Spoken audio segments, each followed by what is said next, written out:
नमस्कार दोस्तों, knowledge booster academy में आप सभी लोगों का मैं प्रशांत हार्दिक स्वागत करता हूं। दोस्तों, हमने मूल विधि पढ़ी थी। क्या पढ़ी थी? मूल विधि। तो मूल विधि में हमने दोस्तों पढ़ा कि उसको हमने 3 भागों में बांटा। क्लियर? इससे पहले की जो वीडियोस थी उसमें मैंने आप लोगों को पढ़ाया कि हमारी मूल विधि जो है उसको मैंने दोस्तों 3 भागों में बांटा हुआ है। पहला आईपीसी, इंडियन पीनल कोड या भारतीय दंड संहिता 1860। दूसरी हमारी सीआरपीसी, दंड संहिता प्रक्रिया। क्लियर? इसमें क्या है दोस्तों? दंड देने की प्रक्रिया 1987। ठीक है, 1987। क्लियर दोस्तों? अब इसके बाद अगला पॉइंट था हमारा अधिनियम। अधिनियम दोस्तों क्या होते थे? अधिनियम वो होते थे दोस्तों जिनके अंदर समय के अनुसार हम क्या करते थे? बदलाव। जैसे यातायात के नियम हैं। पहले हमारे यातायात के जो नियम थे उनमें अगर हेलमेट नहीं लगाया किसी व्यक्ति ने बाइक चलाते टाइम तो 100 रुपये का जुर्माना था। अब क्या करा? उस अधिनियम में बदलाव किया और उस जुर्माने को 100 की बजाय 1000 रुपये कर दिया गया। तो ये वो अधिनियम है जिनके अंदर समय के अनुसार बदलाव किया जा सकता है। दोस्तों, इससे पहली वीडियो में हमने पढ़ा कि आईपीसी से हमने स्टार्ट किया। पहले तो हमने पार्ट पढ़े, फिर हमने आईपीसी से स्टार्ट किया कि इसमें अध्याय कितने हैं। 23 अध्याय थे दोस्तों। 23 के 23 अध्याय आप लोगों को बहुत ही अच्छे तरीके से बता चुका हूँ। और दोस्तों दावा करता हूँ, ठीक है, लिख के देता हूँ कि जो भी मैं धारा आपको कराऊंगा, जितनी भी धारा हैं, ठीक है, जितनी भी धारा हैं 1 से 511, इसके अंदर जितनी भी दोस्तों इंपॉर्टेंट धारा है ना, गारंटीड देता हूँ जो मैं कराऊंगा 100%। अगर उनमें से बाहर एक भी धारा आ जाए तो मेरे को बता देना। दोस्तों बहुत मेहनत करी है, इन धाराओं में से धाराएं छाटी हैं, लगभग आधी 50% धाराएं हैं। 200 से 250 के बीच में धारा है मेरे पास। 200 से 250 के बीच में मेरे पास धाराएं हैं। तो दोस्तों ये वो धारा है जो बिल्कुल सिलेक्टेड है, जिनसे क्वेश्चन बाहर नहीं जा सकता। आप चाहे यूपीएससी में देख लेना, किसी भी एग्जाम को उठा के देख लेना, जितनी भी धाराएं आपको कराऊंगा दोस्तों सारी इसी के अंदर आपको मिल जाएगी। क्लियर? अब दोस्तों हमने यहाँ तक तो पढ़ा, अब उसके बाद क्या पढ़ने वाले आज हम? ठीक है, आज हम पढ़ेंगे दोस्तों धारा 1 से 5 तक। कहाँ तक दोस्तों? धारा 1 से 5 तक। अब दोस्तों पहली धारा, ठीक है, धारा 1, आपको मेन पॉइंट फैक्ट बताता जाऊंगा। साथ में जो मेन पॉइंट है वो आप लोगों को बोलूंगा और आप लोग उन चीज़ों को अपनी नोटबुक में नोट करते रहना। पहला क्या है दोस्तों? धारा 1। अगर हम एक चीज़ नोट करना, अगर हम अपने स्कूल में किसी नए स्कूल में एडमिशन लेते हैं, कोई कोचिंग सेंटर हुआ या ट्यूशन हुआ, कोई भी इंस्टीट्यूट वगैरह कुछ भी हुआ, या अपने रिलेटिव के घर जाते हैं, ठीक है, कहीं रिश्तेदार के पास जाते हैं, तो सबसे पहले दोस्तों हम क्या बताते हैं? क्या बताते हैं? नाम। ठीक है, क्या बताते हैं दोस्तों? नाम, टाइटल। कोई काम शुरू करते हैं, ठीक है, तो उससे पहले हम उसका टाइटल रखते हैं। समझ में आया यहाँ तक? ठीक है, तो फिर क्या है, हम अपना क्या देते हैं? नाम बताकर या टाइटल बताकर क्या देने की कोशिश करते हैं? अपना परिचय। तो दोस्तों धारा 1 में इस तरीके से आप स्टार लगा लो या फिर ऐसे 1 डाल लो, जो भी करना है वो कर लेना। और यहाँ पे लिखना इसमें परिचय, ठीक है, परिचय दिया गया है या फिर परिचय से संबंधित है। क्लियर? पॉइंट 1। पॉइंट 2 क्या है दोस्तों? आईपीसी का कहाँ कहाँ तक विस्तार है, या फिर हमारी आईपीसी कहाँ पर लागू है, कहाँ कहाँ लागू है। ठीक है, यह है सेकंड पॉइंट। अब दोस्तों आईपीसी हमारी 31 अक्टूबर 2019 से पहले, ठीक है, 2019 से पहले जम्मू कश्मीर को छोड़कर, किसको छोड़कर दोस्तों? जम्मू एंड कश्मीर को छोड़कर संपूर्ण भारत में इसका विस्तार था, संपूर्ण भारत में ये लागू थी। कहाँ से? 31 अक्टूबर 2019 से पहले ये जम्मू कश्मीर को छोड़कर पूरे भारत में लागू थी, और 31 अक्टूबर 2019 के बाद संपूर्ण भारत में इसका विस्तार है, यानी कि ये लागू है। जम्मू कश्मीर के अंदर भी इसको लागू कर दिया गया है। अब दोस्तों अगला पॉइंट लिखना कि जो ये हमारी धारा है, ठीक है, कौन सी धारा के अंतर्गत रखा था इसको? 370। किसके अंदर? 370 के अंदर रखा गया था जम्मू कश्मीर को। दोस्तों इसको राष्ट्रपति द्वारा हटाया गया था। कब हटाया गया था? 5 अगस्त 2019 को। क्लियर? 5 अगस्त 2019 को राष्ट्रपति द्वारा इसको हटाया गया। और दोस्तों इसको जो मंजूरी मिली थी, ठीक, उनके द्वारा हटा दिया गया था, पर पूरी तरीके से नहीं, फिर मंजूरी दी गई। ठीक है, उन्होंने फिर मंजूरी दी। कब दी दोस्तों? 9 अगस्त 2019 को इसे मंजूरी भी प्राप्त हुई। क्लियर दोस्तों, यहाँ तक समझ में आया? अब दोस्तों जो हमारी CRPC है, इसमें एक चीज़ दी गई है कि हमारा स्थल, ठीक है, वायु यानी कि जमीन, स्थल मतलब जमीन, वायु, ठीक है, इसमें हमारा क्षेत्रफल कहाँ तक आता है। तो दोस्तों एक चीज़ लिखना कि 12 नॉटिकल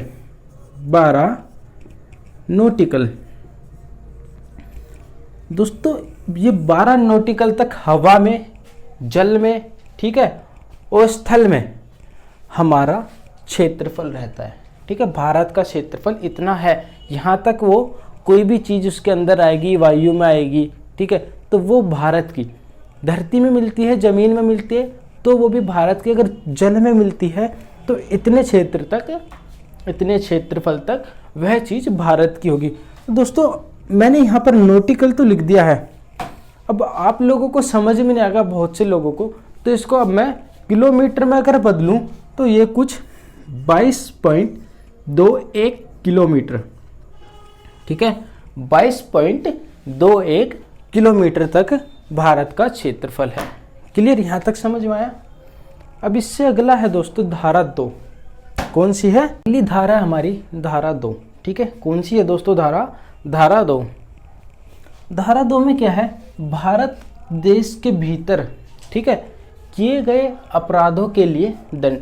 अगर कोई व्यक्ति हमारे भारत देश के अंदर रहकर जो भी अपराध, क्राइम करता है या गुनाह करता है, तो उसका जो दंड यानी कि उसकी जो सज़ा दी जाएगी, उसके बारे में वर्णन किया गया है। तो यहाँ हम लिख सकते हैं भारत के भीतर किए गए अपराधों का दंड,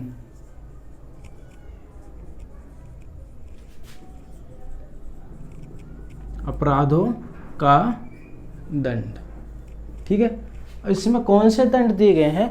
जो भारत के भीतर करे गए हों, हमारे देश के अंदर करे गए हों, चाहे वो कोई विदेशी हो, चाहे कोई वो प्रधानमंत्री हो, चाहे कोई भी हो, ठीक है, उसके लिए सब बराबर हैं। ठीक, तो भारत के भीतर जो व्यक्ति कोई भी अपराध करेगा, कुछ भी करेगा, तो उसका दंड इसमें दिया गया है, उसके बारे में इसमें बताया गया है। अब दोस्तों हर व्यक्ति, ठीक है, हर व्यक्ति किसके अंतर्गत आएगा?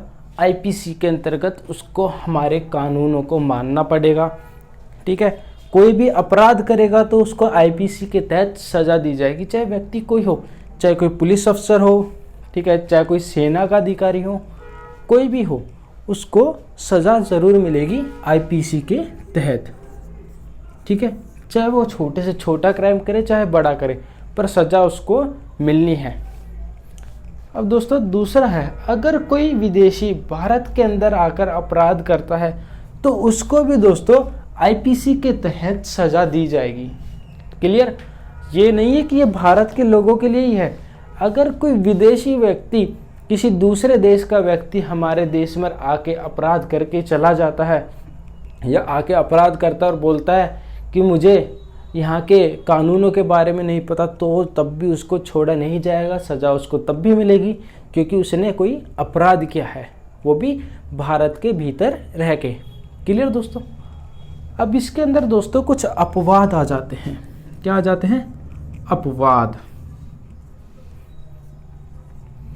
अपवाद में क्या क्या है? राष्ट्रपति, आप लोगों को लिखना है राष्ट्रपति,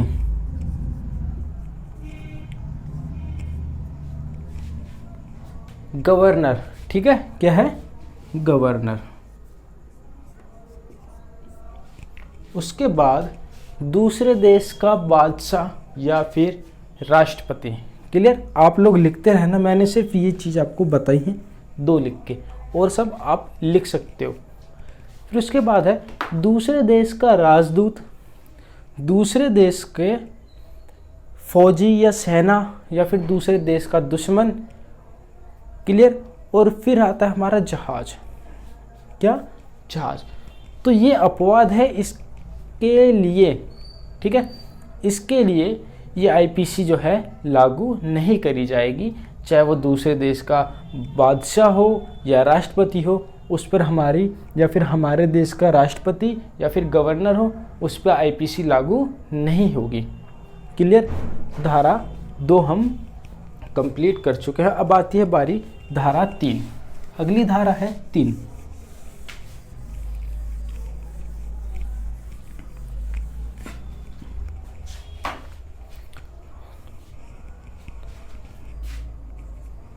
धारा 3। धारा 3 में क्या कहा गया है दोस्तों? इसमें क्या कहा है कि भारत के बाहर किए गए किंतु भारत के अंदर कानून के अनुसार, ठीक है, विचारणीय अपराधों के लिए दंड। मान लिया कोई व्यक्ति, ठीक है, कोई व्यक्ति भारत का नागरिक है और वो दोस्तों विदेश में से कोई अपराध करता है जिसका संबंध भारत से हो। किससे हो? जिसका संबंध भारत से हो। तो दोस्तों ऐसा माना जाएगा कि उस व्यक्ति ने वह अपराध भारत देश में ही, यानी कि भारत में ही किया हो। क्लियर है। पॉइंट नंबर 2, ये तो मैंने आपको बताया एग्जाम्पल। पॉइंट नंबर 1, दूसरे देश का व्यक्ति अपने देश में, ठीक है, भारत में कोई अपराध करते हैं, यानी कि कोई व्यक्ति है दूसरे देश का, ऑस्ट्रेलिया का है, श्रीलंका का है, नेपाल, भूटान का, कहीं का भी हो, ठीक है। अगर वो व्यक्ति, दूसरे देश का व्यक्ति अपने देश में से भारत के कोई भी, ठीक है, भारत में कोई भी अपराध करता है, यानी कि साइबर अटैक करना, साइबर क्राइम जो होते हैं, कोई भी दूसरे देश का व्यक्ति अपने देश से हमारे देश के नेटवर्क के साथ छेड़छाड़ करता है या फिर वहाँ से बैठकर किसी व्यक्ति से पैसे वगैरह ठग लेता है, तो दोस्तों क्या करा जाएगा? तो उसे भी आईपीसी के आधार पर दंड दिया जाएगा। क्या दिया जाएगा? आईपीसी के आधार पर दंड दिया जाएगा, चाहे वह कोई भी व्यक्ति हो। क्या हो? चाहे वह कोई भी व्यक्ति हो, उसे बख्शा नहीं जाएगा, उसे बिल्कुल भी माफ़ नहीं किया जाएगा, उसे सज़ा ज़रूर मिलेगी। क्लियर। ठीक है। धारा 3 हमने कंप्लीट करी। धारा 4। धारा 4 में क्या है मित्रों? धारा 4 में है राज्य क्षेत्र, यानी कि भारत का जो क्षेत्र है, ठीक है, भारत के क्षेत्र से बाहर किए गए अपराधों के लिए संहिता का प्रावधान। तो दोस्तों आप लोगों को मैं बताऊंगा कि ये धारा किससे संबंधित है, इसमें कौन सा अपराध आएगा, वो चीज़ आप लोगों लिख सकते हो। अगर मैं लिखूंगा तो ज़्यादा लंबी वीडियो हो जाएगी, टाइम ज़्यादा लगेगा, और मुझे पता आप लोग लंबी वीडियो देखते नहीं हो। क्यों? क्योंकि आप बोर होने लगते हो। क्लियर है। मैंने बोला कि राज्य क्षेत्र यानी कि भारत का जो क्षेत्र है उससे बाहर किए गए अपराधों, ठीक है, अपराध करे हैं तो इसमें भारतीय जो संहिता है, ठीक है, उसका प्रावधान दिया गया है। राज्य क्षेत्र मतलब मान लीजिए ये हमारी छोटी सी दिल्ली है, ठीक है, इससे सटा हुआ है ये हमारी दिल्ली, ये है यूपी, ये है हमारा हरियाणा, ठीक है। आप मान सकते हो, सिर्फ मानने के लिए है, मैप नहीं बनाया मैंने। क्लियर। अब दिल्ली का कोई व्यक्ति अपराध कर कर यूपी के अंदर आ जाता है, क्या करता है, कोई क्राइम करता है और यूपी के अंदर आ जाता है, तो दोस्तों दिल्ली पुलिस उसे यहाँ तक नहीं छोड़ेगी। ठीक है। अगर वो यूपी में मिलता है, अगर यूपी पुलिस के हत्थे चढ़ जाता है तो यूपी पुलिस उसे दिल्ली पुलिस को सौंप देगी, या फिर हरियाणा को तो हरियाणा पुलिस को यूपी पुलिस उसे सौंप देगी, चाहे वो अपराधी किसी भी राज्य का हो। क्लियर। जैसे देख लेते हैं, भारत का कोई व्यक्ति, ठीक है, पढ़ाई या व्यापार के लिए किसी दूसरे देश में जाता है। भारत का कोई व्यक्ति पढ़ाई या व्यापार के लिए दूसरे देश में जाता है और दोस्तों वहाँ जाकर वो कोई क्राइम कर जाता है, रेप केस लग जाता है उसके ऊपर, या लूट मार हत्या का कोई भी धोखेबाजी, कोई भी उस पर क्राइम लग जाता है, कोई भी उस पर केस लगता है, तो दोस्तों अगर वो वहाँ से भागकर हमारे देश में आता है, मान लिया वो यूपी में आया, ठीक है, यूपी में वो आया, उसने फ्लाइट से अपनी टेक ऑफ किया और टेक ऑफ करने के बाद दोस्तों यूपी पुलिस ने उसे दबोच लिया। क्या कर लिया? यूपी पुलिस ने उसे दबोच लिया। तो क्या होगा? यूपी पुलिस, ठीक है, उसको दबोचने के बाद फिर उस व्यक्ति को आईपीसी के तहत, ठीक है, आईपीसी के तहत सजा दिलाएगी। क्यों? क्योंकि उसने दूसरे देश में हत्या करी थी। तो हमारे देश में क्या है, अगर चाहे उसने दूसरे देश में क्राइम करा हो, परंतु क्राइम ये माना जाएगा कि उसने अपने देश में यानी कि भारत में ही किया है। ठीक है। अब इसकी दोस्तों शर्तें हैं, ठीक है, कुछ शर्तें हैं। भारत का नागरिक होना चाहिए।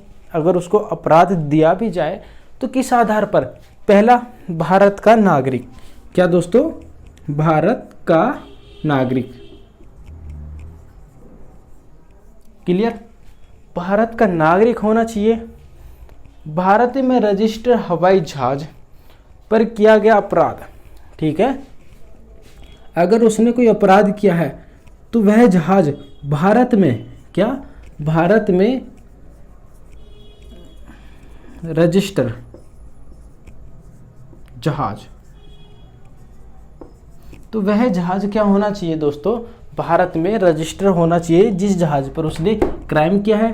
पहला, भारत का नागरिक, और जिस जहाज पर उसने क्राइम किया है वह जहाज भारत सरकार में रजिस्टर होना चाहिए, हमारे देश के अंदर रजिस्टर होना चाहिए, भारत सरकार द्वारा रजिस्टर होना चाहिए। ठीक है। तीसरा, मैंने आपको बताया पहले वाली में, धारा 3 में, कि कोई भी व्यक्ति अमेरिका का हो चाहे कहीं का हो, हमारे नेटवर्क के साथ छेड़छाड़ करता है। अब वो बाहर से बैठ के काम कर रहा है ना, दूसरे देश से काम कर रहा है ना, किसके साथ कर रहा है? भारत के साथ। ठीक है। कुछ भी करे, सर्वर के साथ छेड़छाड़ करे, ठीक है, किसी व्यक्ति को धोखा दे, उससे ठगी करे, तो ये माना जाएगा कि उसने अपराध हमारे भारत देश के अंदर ही किया गया है और उस व्यक्ति को आईपीसी के तहत सजा भी दी जाएगी। क्लियर दोस्तों? अब आते हैं धारा 5 पर। किस पे दोस्तों? धारा 5। धारा 5 किससे संबंधित है दोस्तों? बहुत ही इम्पोर्टेंट है, बहुत इम्पोर्टेंट बोलते हैं जिसको, ये वो है दोस्तों। इसमें क्या है? धारा 5 में विशेष विधि, ठीक है, विशेष विधि, इसको हम क्या बोलेंगे? नियम निम्नलिखित, ठीक है, नियम निम्नलिखित अधिनियमों पर प्रभावित नहीं होंगे। ठीक है। इसमें लिखा गया है कि ये जो हमारे विशेष नियम हैं, ये, ठीक है, कुछ हमारे अधिनियम हैं उन पर ये लागू नहीं होंगे, जैसे कि आर्मी। क्या है? आर्मी। क्लियर? अगर दोस्तों हमारी सेना का, ठीक है, कोई भी व्यक्ति कोई अपराध करता है तो दोस्तों उसको आईपीसी 1860 के अनुसार सजा नहीं मिलेगी। क्यों? क्योंकि दोस्तों हमारी जो सेना है उसका एक अलग कानून है। वो कानून है दोस्तों आर्मी एक्ट, आर्मी एक्ट 1950। अगर कोई भी आर्मी का व्यक्ति कुछ भी अपराध करता है तो आर्मी बोलती है हम उसको खुद सजा देंगे। ठीक है। आर्मी क्या कहती है? हमारी जो आर्मी है, हमारी जो सेना है, वो अपने व्यक्ति को खुद सजा देगी और उसके लिए उन्होंने अपना खुद का अधिनियम बना रखा है 1950। तो 1950 के तहत दोस्तों क्या होगा, उसको सज़ा दी जाएगी। जैसे भारत सरकार के किसी व्यक्ति ने जो सेवा में है कोई अपराध करा, चाहे वो नौसैनिक हो। अब आप नोट करना, आर्मी के अंदर क्या क्या है, नौ सेना, वायुसेना और स्थल सेना, ठीक है, जल, थल और वायु। अगर इन तीनों में से कोई भी व्यक्ति सेना के विरुद्ध बगावत करता है, ठीक है, या फिर सेना को छोड़कर भाग जाता है, या फिर नौकरी छोड़कर वो वहाँ से भाग जाता है, तो क्या होगा, उसको सज़ा दी जाएगी, उसके ऊपर मुकदमा चलाया जाएगा 1950 के अधिनियम के अनुसार। क्लियर दोस्तों? उम्मीद करता हूँ दोस्तों आप लोगों को थोड़ा बहुत जो भी समझ में आया, मेरे को कमेंट बॉक्स में एक बार कमेंट करके ज़रूर बताना आपको वीडियो कैसी लगी। और दोस्तों कोशिश करूँगा कि मेरी पढ़ाई हुई धाराओं में से एक भी धारा आपको ऐसी ना मिले जो आपने ना पढ़ी हो, ठीक है। टारगेट यूपीएसआई क्या है दोस्तों, हमारा विशेष टारगेट रहेगा यूपीएसआई। तो हम कोशिश करेंगे कि आप लोगों को यूपीएसआई में से मूल विधि में से एक भी क्वेश्चन बाहर ना मिले, जो हमने कराई, जो मैं कराऊंगा उससे बाहर आप लोगों को